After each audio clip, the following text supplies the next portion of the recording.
छुपी हुई आदत है और मोबाइल जो है तभी तक सही है जब वो हमारे इशारों पे नाचता है, जबकि जब हम उसके इशारों पे जब नाचने लग जाते हैं ना फिर काम सारा पता ही नहीं चलता मोबाइल कब हमारा टाइम जो है वो खा जाता है। जनरली तो सब रील्स ही स्क्रॉल करते रहते हैं। जनरली सब यही कर लेना कि हम लोगों को नहीं देखना है इतने से इतने टाइम तक, तो हम लोग उस चीज़ को कन्वीनियंट। महिलाएं, मोबाइल और आलस, ये तीन चीज़ों का क्या कनेक्शन है, आज यही हमारा व्लॉग होने वाला है। बहुत सारे वैल्यूबल थॉट्स के साथ में आज का रूटीन व्लॉग शुरू करते हैं। तो सबसे पहले समझते हैं ना कि आलस एक छुपी हुई आदत है और मोबाइल जो है उसका साथी है। तो हेलो दोस्तों, आप सभी का स्वागत है आज के न्यू व्लॉग में, सपनों के आंगन में। तो आज का व्लॉग ना थोड़ा सा स्पेशल है, आपने देख ही लिया है, समझ ही गए होंगे, क्योंकि रूटीन के साथ साथ हम बात करेंगे एक इम्पॉर्टेंट टॉपिक की, मोबाइल और हमारा आलस। चलिए शुरू करते हैं हमारी सुबह। तो सुबह तो ऑलरेडी काफ़ी पहले शुरू हो गई है। अभी जो है टाइम हो रहा है लगभग मैं बता दूं अभी लगभग 11 बज रहे हैं। तो ब्रेकफास्ट वगैरह का काम हो गया था और अभी मैं आपको फूल पत्तियां दिखा रही थी अपनी। फ़िलहाल जो है ये आंवले का जो एक मुखवास बनाया था वो इधर रेडी हो रहा है। लाइव में आपसे शेयर की, ये धनिया भी उगाया। तो अभी ठंडी में ना बहुत अच्छी सब्जियां वगैरह जो है घर पे मैंने उगाई है। तो कुछ लहसुन वगैरह भी साइड में उगाया हुआ है और जो गुलाब भी काफ़ी अच्छे हो रहे हैं। सारे फूल मतलब कटिंग हो गई थी, सब में कलियां आ गई है। तो बस मैं धूप में थोड़ा सा कोशिश करती हूँ कि आ जाऊँ, थोड़ी देर धूप में भी स्पेंड कर लूँ। साथ साथ के कपड़े भी धुल रहे थे और साथ में जो इस तरह की सुखाने वाली चीज़ें हैं वो भी धूप में रख दिया था। तो सुबह सुबह घर की साफ़ सफाई, चाय बनानी, बच्चों का टिफ़िन, सब काम एक फ़्लो में तो हो जाते हैं, वो तो एक रूटीन होता ही है। लेकिन कभी कभी ना बस मोबाइल हाथ में आ जाता है और फिर 5 मिनट का ब्रेक 25 मिनट का कब हो जाता है ना पता ही नहीं चलता। मेरे साथ तो पहले अक्सर ही ऐसा होता था। इसलिए ना अब से मैं सुबह सुबह मोबाइल को एक साइड में एक टेबल पे रख देती हूँ और काम साफ़ सुथरा, जिससे कि काम बिल्कुल करीने से और साफ़ सुथरा हो जाता है और मन भी हल्का लगता है। नहीं तो एक अलग सा गिल्ट, मतलब एक भारीपन सा आता है। और यहाँ पे देखिए ये हमारे घर में जो है 2 छोटी बिल्लियों का आगमन हुआ है, काफ़ी परेशान कर रही हैं अभी। तो इसलिए सारे जगह के विंडोज़ और डोर हम लोगों को क्लोज़ करना होता है। तो पीछे ही ये बेचारी रहती है और कुछ इनको खाने की चीज़ें मिलती रहती है, जो हम लोग बर्तन वगैरह वॉश करने रखते हैं उसी में से। तो आज तो ब्रेकफास्ट में हमने मेथी के पराठे बनाया था मैंने, और साथ में जो है उसके साथ में बनाई थी टमाटर की चटनी। और बच्चों को टिफ़िन में, आज सैटरडे था तो सैटरडे का व्लॉग है, तो उसमें जो मैंने टिफ़िन में उनको मैगी दी थी। काफ़ी टाइम से वो बोल रहे थे, तो उसमें जो सैटरडे होता है उस दिन जो है एक मैंने वैसा चीट डे बच्चों के हिसाब से रखा हुआ है, तो आज उनके हिसाब से दे दिया। कभी कभी बच्चों का भी हम लोग। तो मोबाइल हम यूज़ करें, इम्पॉर्टेंट है कि मोबाइल हम यूज़ करें, मोबाइल हमें ना यूज़ करने लग जाए। मोबाइल तभी तक सही है जब वो हमारे इशारों पे नाचता है, जबकि जब हम उसके इशारों पे जब नाचने लग जाते हैं ना फिर काम सारा गड़बड़ हो जाता है। तो फिलहाल अब मैं बता दूं, फिलहाल कपड़े वगैरह जो है वो सूखने में डाल दिए। जो उतारने थे पहले प्रीवियस डे के जो कपड़े थे वो सारे तह करके सारी जगह पे मैंने लगा दिया। फिर आ गई थी लंच बनाने के लिए, और यहाँ पे सबसे पहले मैंने एक स्पेशल वाली चाय चढ़ा दी है जिसमें अपराजिता का फ्लावर है, साथ में अजवाइन है और थोड़ा सा जीरा डाल करके ये चाय मैंने पकने के लिए रखी है। बहुत ही हेल्दी होती है, काफ़ी आपको जो है डाइजेस्टिव प्रॉब्लम जो होती है, जो पेट वगैरह के लिए बहुत अच्छा होता है, टमी वगैरह के लिए। और लंच में पहले से ही डिसाइडेड था, मैंने ये कटहल और आलू को बॉईल करने पहले ही चढ़ा दिया था। दाल चावल मैंने भिगो दिए थे पहले ही, और साथ में जो सुबह की जो चटनी वगैरह है वो भी रखे हुए थे। तो सारा डिसाइडेड था, पहले से सोच लो ना तो काफ़ी। तो ये छोटी छोटी सी प्रिपरेशन आप पहले से, दिखने में भले ये सिंपल सी चीज़ें, अरे हो जाएगा, लेकिन जब आप ये छोटी छोटी सी चीज़ें कर लेते हैं ना टाइम पे, जिससे कि आपका जो है आपको लंच बनाने में या कोई भी पहले से जो थोड़ी बहुत प्रिपरेशन रहती है काफ़ी हेल्प करती है। इन्हें डिले करने से ना सारा रूटीन जो है बिगड़ जाता है। और मोबाइल देखने का अगर बीच में मन होता है ना, लेकिन काम पे फोकस करते ही अगर आप मोबाइल को अगर हाथ में ले करके या किचन में ले करके आप कुछ काम करेंगे तो फिर आपका फोकस ही नहीं रहेगा, ना काम में रहेगा ना मोबाइल में ही। मतलब मोबाइल में जो बातें हो रही या आप किसी की बातें सुन रहे या कुछ भी कर रहे हैं तो आधा ध्यान आपका उधर चला जाता है, जिससे कि हमारी जो वैल्यूबिलिटी है वो कम हो जाती है बहुत हद तक।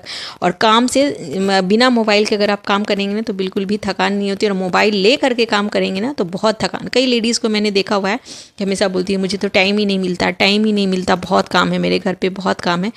तो ये मतलब आधी जो बातें होती है ना जो महिलाओं को मुंह से निकलती है कि मेरे पास टाइम नहीं, ये यहीं से शुरू होता है। कब हमें पता ही नहीं चलता मोबाइल कब हमारा टाइम जो है वो खा जाता है। तो एक पेड़ की तरह है मोबाइल।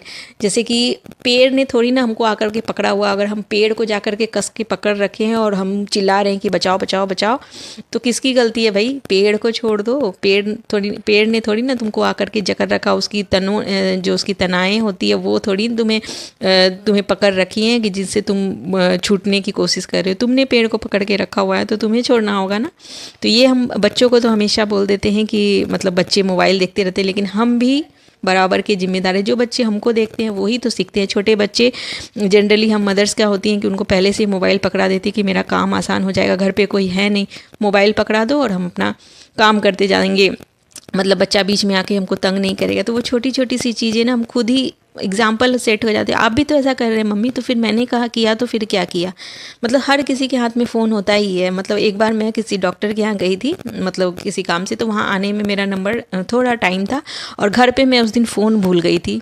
तो उस दिन ना मैं बहुत अच्छी मुझे सीख मिली थी। पता है क्या, कि जितने भी लोग वहाँ पे वेट कर रहे थे ना, तो उनमें मैंने देखा ना कि जितने भी लोग हैं उनमें से सिर्फ मेरे ही हाथ में फ़ोन नहीं था, बाकी जितने भी थे ना सबका ध्यान फ़ोन पे था। किसी का और बाहर दुनिया से कोई मतलब ही नहीं था। कोई गेम खेल रहा था, कोई कुछ रील स्क्रॉल, जनरली तो सब रील्स ही स्क्रॉल करते रहते हैं, जनरली सब यही कर रहे थे।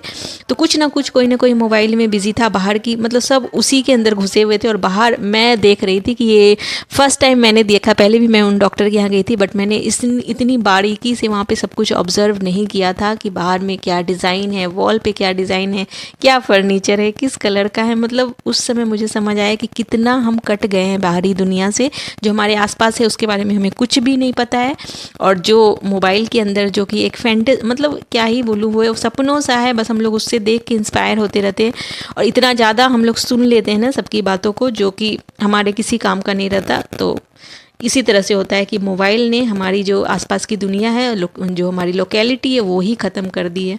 तो एक ये एग्जाम्पल है बहुत अच्छा। मैंने उस समय बहुत अच्छी ये सीख ली है। तो मोबाइल का, जैसे हम लोग खाने से कैसे फास्ट करते हैं, एक दिन हमारा फास्ट है तो नेक्स्ट डे हमें अच्छा लगता है।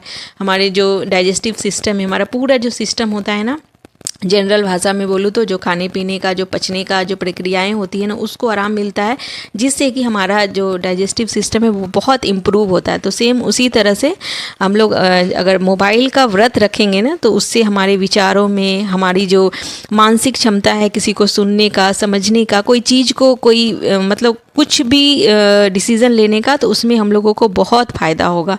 तो बस इसलिए हम लोग को मोबाइल का भी उपवास रखना चाहिए। एक मतलब हम लोगों को ना ये रखना चाहिए, मतलब कि इस टाइम से इतने टाइम तक 2 घंटे का मेरा अभी उपवास है, अभी मेरा 1 घंटे का उपवास है, उसके पहले मुझे नहीं सोना है। तो यही छोटी छोटी सी आदतें ना हमारे मन को बहुत हल्का करेगी। और एक तरीके से जो आजकल के टाइम पे मानसिक अशांति जो मच गई ना हर किसी के लाइफ में, हमेशा ही एक भारीपन सा रहता है। चाहे सबसे पहले तो इसने हमारी नींद ख़राब कर दी है, बिल्कुल नींद खा ही गई है और हमारी नींद होती नहीं, जिससे सुबह की शुरुआत हमारी चिड़चिड़ी वाली होती है, बिल्कुल चिड़चिड़ाहट से शुरू होती है। वो गुस्सा कहीं का कहीं निकल रहा है, बच्चों पे निकलता है, हस्बैंड पे निकलता है या परिवार पे निकलता है, रिश्ते ख़राब हो रहे हैं मोबाइल के चक्कर में। मतलब बहुत सारी चीज़ें इसने खाई है। ये छोटा सा मोबाइल है ना, इसने हमारी दुनिया को एक तरीके से तहस नहस कर दिया। इसलिए मोबाइल का डिटॉक्सिनेशन यानी उपवास बहुत ज़रूरी है। वो हमारे हाथ में कि हम लोग उसको किस तरीके से डिटॉक्स करते हैं। तो वो बहुत छोटी सी चीज़, अगर हम लोग प्रण कर लेना कि हम लोगों को नहीं देखना है इतने से इतने टाइम तक, तो हम लोग उस चीज़ को कन्वीनियंट रहेंगे, मतलब उतना हम लोग अपने आप को कंट्रोल कर पाएंगे। कोई भी नोटिफिकेशन आई, हम लोग जाते तो हैं उसको चेक करने के लिए नोटिफिकेशन को, लेकिन फिर बाद में कुछ और ही करने लग जाते हैं, रील्स स्क्रॉल करने लग गए, किसी का मैसेज पढ़ने लगे। मैं भी यही करती थी, मैं भी अपने ही एक्सपीरियंस से सीखी हूँ, तो वो आपके साथ में साझा कर रही हूँ। जैसे कि सच बताऊँ, अगर मैं पहले मैं दिन भर मोबाइल उठा लेती थी, कभी भी कोई भी काम करते समय हाथ में मेरे फ़ोन होता था, रील्स, मैसेजेस, व्हाट्सअप, और फिर दिन का आधा हिस्सा चला जाता था। घर का काम रास्ते में अटक जाता था, कपड़े फोल्ड कर रही हूँ तो आधे फोल्ड किए, आधे वहीं रख गए, और मूड जो है वो ख़राब होता था अलग, क्योंकि काम अगर पेंडिंग होते हैं और फिर वापस से आपको दुगना काम करना पड़ जाए लंच तक। मतलब अगर शाम को आपका खाना बनाने जाना है, आपका स्लैब क्लीन नहीं है, आपके कपड़े जो है आधे फोल्ड किए हुए बेड पे ही पड़े हैं, जगह पे आपने नहीं रखे या फोल्ड ही नहीं किए, तो मतलब बहुत ही बुरा लगता था। मतलब एक गिल्ट वाली फीलिंग आती थी, बच्चों को टाइम नहीं दे रहे हैं, बच्चों को पढ़ा नहीं पा रही हूँ, हस्बैंड के साथ में बैठ के बात नहीं कर पा रही हूँ, मतलब बहुत सारा टाइम इसने ख़राब कर दिया है। तो बहनों, आप भी आपने खुद फील किया होगा ये सारी चीज़ें ना, मेरे साथ ही नहीं बहुत सारी हमारी बहनों के साथ में हो रहा होगा, और बहुत सारे लोगों के साथ में ऐसा हो रहा है, हर किसी के साथ में, चाहे वो कोई भी मेल हो फीमेल हो, बच्चे हो। बच्चों को हम तभी अच्छी नॉलेज दे सकते हैं जब हमारा उस पर कंट्रोल होगा। तो इसलिए मैं आपसे अपने विचार साझा कर रही हूँ। थोड़ा सा भी पसंद आए ना, थोड़ा भी वैल्यूबल लगे तो प्लीज़ चैनल को सब्सक्राइब जरूर करिएगा और लाइक करिएगा प्यारा सा। और यहाँ मैं बता दूँ, दाल चावल जो है ऑलरेडी मेरे बन गए यहाँ पे, और कटहल की सब्ज़ी जो है यहाँ पे वो मैं बना रही हूँ। तो बढ़िया सा एक टमाटर और हरी मिर्ची वाला और लहसुन डाल करके मैं एक पेस्ट जैसा, ठंडियों में क्या होता है कि अक्सर जो है हमें मन नहीं करता, जैसे लगता है पहले से ये सारी चीज़ें डन हो, तो मैं क्या करती हूँ टमाटर की प्यूरी बना करके 2-3 सब्जियों के जितनी बना करके और रख लेती हूँ, लहसुन और टमाटर और साथ में ये हरी मिर्ची। इसका पेस्ट आप बना करके फ्रिज में रखोगे ना, भी ठंडियों में बिल्कुल भी ख़राब नहीं होती, या फिर भून करके रख दोगे तो आपको 10 दिन तक यूज़ आ जाएंगे। और ये वाला पेस्ट ना बहुत कन्वीनियंट होता है, कोई भी आपकी अच्छी मसाले वाली सब्ज़ी बनानी है उसमें काम आ जाता है। तो ये वाली पेस्ट मैंने बना ली है, और साथ में प्याज को कट करके भून लिया था तेल ऑयल में, जीरा वगैरह कड़का करके, और फिर वो वाला पेस्ट डाला, फिर कटहल डाल दिया बॉईल किया हुआ। तो बॉईल भी मैं कटहल को करती हूँ ना वैसे ही, कि पहले छिलने में काफ़ी टाइम लगता है जिस कारण बना नहीं पाती थी मैं, लेकिन अब क्या करती हूँ कि बिल्कुल ही उसको आधा आधा करके बॉईल करने रखा, और फिर आसानी से वो छिल जाते, फिर उसकी सब्ज़ी बहुत अच्छी मतलब आसानी से बन जाती। इसको कट करने में बिल्कुल भी हाथ भी ख़राब नहीं होते, नहीं तो लसलसापन हो जाता था पहले। और ये देखिए बचा हुआ जो टमाटर का पेस्ट है वो रख दूँगी फ्रिज में, ताकि बाद में जो कल मैं सब्ज़ी वगैरह बनाऊँगी उसमें यूज़ आ जाएगा। तो 2 से 3 दिन तक आराम से ये काम आ जाता है, और बहुत सारे काम हमारे ईजी हो जाते हैं। कभी भी आपको मन करे आलू गोभी की मसाले वाली सब्ज़ी बनाने, आप फटाफट से उसको बना सकते हैं। और यहाँ पे ये देखिए दाल भी मेरी बन गई है, बस इसको फेंट करके इस तरीके से अब चौंक लगा दूंगी। घी का तड़का लगाते तो बहुत अच्छा लगता है। अभी ठंडी में ना घी वगैरह हम लोगों को खाना चाहिए, अपने खाने में यूज़ ज़रूर करना चाहिए। तो मतलब इसमें घी का जीरा और हींग डाल करके तड़का लगा दूंगी, और चावल में भी मैंने घी डाल करके उसको ढक दिया था, तो बहुत अच्छा सा वो बन गया था। तो अभी मेरे हाथ में फ़ोन नहीं है, फ़ोन को मैंने बिल्कुल डिस्टेंस में रखा। अब हम लोग कंटेंट क्रिएटर हैं तो साइड में कैमरे पे रहता है, कैमरे जैसे यूज़ करते हैं, ऐसा नहीं कि कोई नोटिफिकेशन, बिल्कुल मेरी शांत होती है। नोटिफिकेशन के चक्कर में ही चीज़ें ख़राब होती है।